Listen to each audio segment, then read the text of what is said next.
মাছের মাথার মুগ ডাল কিন্তু আমার খুব পছন্দের একটা খাবার। আশা করছি তোমাদেরও অনেকের খুব ভালো লাগে। তো চলো দেখে নিই রান্নাটা আমি কিভাবে করছি।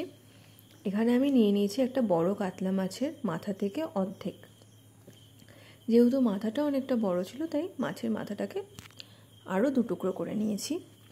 এবার এই মাছের মাথাগুলোর মধ্যে আমি ভালো করে লবণ হলুদ মাখিয়ে রাখলাম।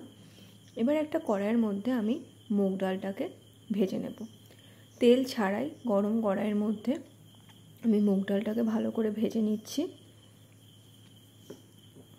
মুগ ডালটা ভালো করে ভাজা হয়ে এলে এর মধ্যে পরিমাণ মতন জল ঢেলে দিচ্ছি। পরিমাণ মতন জল দিয়ে দিয়েছি। এবার বেশ কিছুক্ষণ নাড়াচাড়া করে নিতে হবে।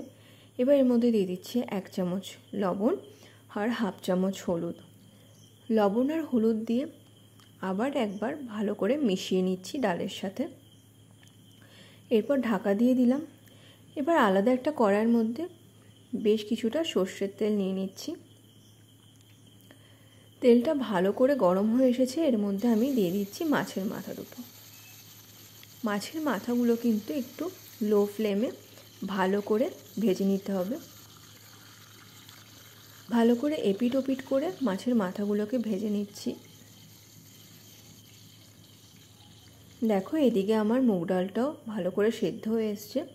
এক্ষেত্রে বলে দিই, কড়াইতে মুগ ডাল সেদ্ধ করলে কিন্তু সেখানে 15 থেকে 20 মিনিট সময় লাগে। তো মুগ ডালটা ভালো মতন সেদ্ধ হয়ে আসার পর এর মধ্যে আমি দিয়ে দিচ্ছি একটা পাকা টমেটো আর 4টে কাঁচা লঙ্কা।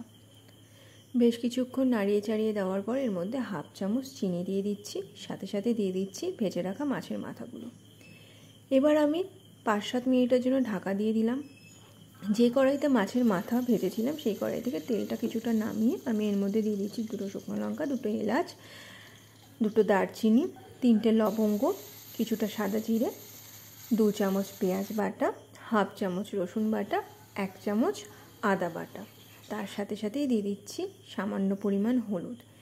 এবার মশলাটাকে ভালো করে কষিয়ে নিচ্ছি।